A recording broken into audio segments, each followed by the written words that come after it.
नमस्कार. आज आपण या व्हिडिओमध्ये बनवणार आहोत 6 महिने प्लस बेबीसाठी मूग डाळ खिचडी. चला तर बनवूया. त्यासाठी मी इथे 1 चम्मच मूग डाळ आणि 2 चम्मच तांदूळ घेतले आहेत. त्याच्यासाठी 5-6 पालकाची पाने स्वच्छ धुवून घेतलेली आहेत. ती बारीक कट करायची. त्याच्यानंतर 1 चम्मच तूप टाकून त्याच्यामध्ये अर्धा चम्मच जिरे ही छान प्रकारे तळू द्यायची. त्याच्यानंतर अर्धा चम्मचला कमी हळद टाकायची आहे आणि बारीक कट करून पालक टाकायचं. पालक छान तुपामध्ये तळला की त्यानंतर खिचडीच्या क्वांटिटीनुसार त्याच्यामध्ये पाणी टाकायचं आणि पाणी थोडं जास्त टाकायचं जेणेकरून खिचडी एकदम गाळ शिजेल आणि बेबीलाही खाण्यासाठी सोपे जाईल. त्यानंतर त्याच्यामध्ये थोडंसं मीठ टाकून घ्यायचं आहे. मी खिचडी 3 ते 4 पाण्याने स्वच्छ धुवून घेतलेली आहेत.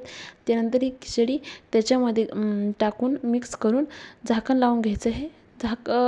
एकदम कमी गॅस ठेवून जवळपास 3 ते 4 शिट्ट्या येईल एवढ्या शिट्ट्या त्याच्या काढून घ्यायच्या आहे. त्यानंतर आपली खिचडी बेबीला खाण्यासाठी तयार आहे.